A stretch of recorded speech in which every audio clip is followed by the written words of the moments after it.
Those prisoners alone are a risk even to those who keep them. So you are lucky you have isolated them, then you bring them and mix them in the public. But is it necessary? Security agencies, including the police and prison service, have issued a clarification regarding the deployment of different forces during operations when necessary. The clarification was delivered by the Uganda Prison Service spokesperson, Senior Commissioner of Prisons, Frank Baine-The, while addressing the press following public concern over the presence of prisons officers at Robert Kyagulanyi's campaign rally on December 5th in Gulu. It is not prisons which looks at the matter of urgency. It is the police which finds out that they need help and they call for help. If your neighbor calls you and says, neighbor, help me, you say, what help do you want? Or you first reach there. Let's not make this a ping-pong argument. The law is clear. The order came. There is no soldier that moves without order. If the order came from police, the moment you see a prisons officer, he has been invited. The dynamics of who was invited, was it necessary? That is not the work of that ward. With him, it is a marching order. They will get, the OC will write and say he will have got instructions. Then he will write and send his marching order with specific people to the DPC or OC station to report for duty. That's how it is done. Baine dismissed claims that prisons officers were deployed to protect NRM supporters, calling such statements misleading. That is a blatant lie.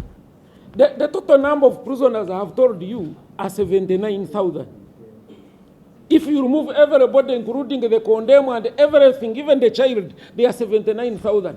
Which rally of His Excellency has had less than 200,000 people? So is it necessary? Is it necessary to look for prisoners? Does it make logic that you look for prisoners? For what? Because the prisoners are in prison, because the state is interested in them being inside. Then now you get them and put them in the public. Then what would be the logic of the state imprisoning them? Then they would rather open the prisons. Then they say, from today we are having a blanket holiday. There will not be a prisoner in the prison. But I can assure you, if you want to know that you can't get out, you join us and see. It will be very hard. He emphasized that no officer deploys themselves, explaining that all security agencies operate under instructions from the Security Committee, which coordinates and authorizes deployments whenever the situation requires. It's not the first time. It's not a one-off that this one we have not seen. It is only that we forget very fast. Now, the National Security Committee is chaired by the Minister of Internal Affairs. The head of internal security is the Inspector General of Police. But on that system, they all sit there, they all discuss, and they agree the way forward. That's why next time you're going to ask me that why are you addressing a press conference in Naguru? You think I don't have a boardroom? I also have a boardroom. But it's not my decision. The decision is made at a higher level, and for us, we do the implementation. We need each other.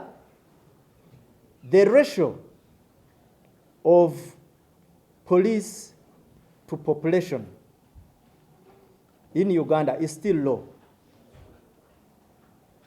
So sometimes we draw our numbers from the security agencies within Uganda.